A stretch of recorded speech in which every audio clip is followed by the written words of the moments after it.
Second, because even if we don't care for a career in technology, we must know its underlying principles to appreciate its potential and shape our own role in it. Digital technology is enabled as much by its hardware, the physical components that make up computers and digital devices, as by its software, the programs that run on it. The backbone of programs are the algorithms that they implement, the set of instructions that describe the way to solve particular problems. If this does not look like a definition of what an algorithm is, don't worry, we have the rest of the book to fill out the details. Without algorithms, computers would be useless, and none of modern technology would exist. What we need to know changes through time. For most of human history, schooling was not deemed necessary at all. Most people were illiterate, and if they were taught something, it would be mastery of some practical skill or scripture. In the beginning of the 19th century, more than 80% of the world's population was completely unschooled. Now, the vast majority has attained several years of school, and it is projected that by the end of the century, the proportion of unschooled people in the world will fall to 0. The years we spend on education have also increased. While in 1940 less than 5% of Americans had a bachelor's degree, by 2015 almost a third of them did. Back in the 19th century, no school would teach molecular biology because nobody knew anything about it. DNA wasn't discovered until well into the 20th century. It now forms part of what we accept as the canon of an educated person's learning. Similarly, even though algorithms were discovered in antiquity, few people troubled with them until the advent of modern computers.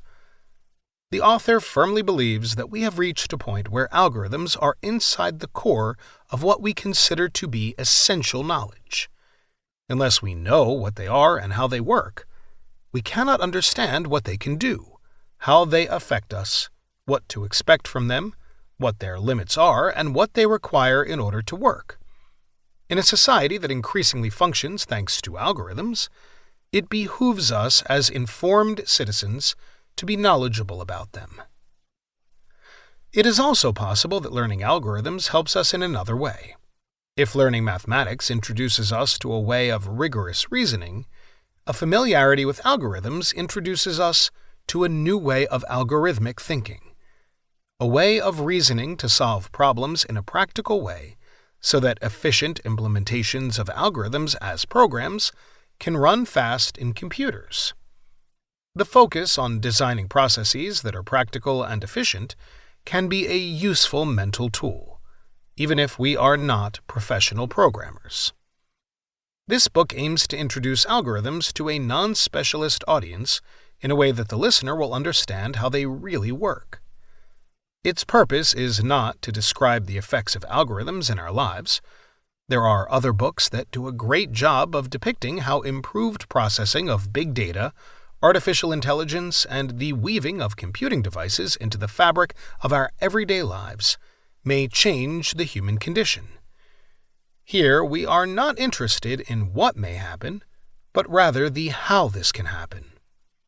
To do that, we'll present real algorithms and show not only what they do, but also how they actually function.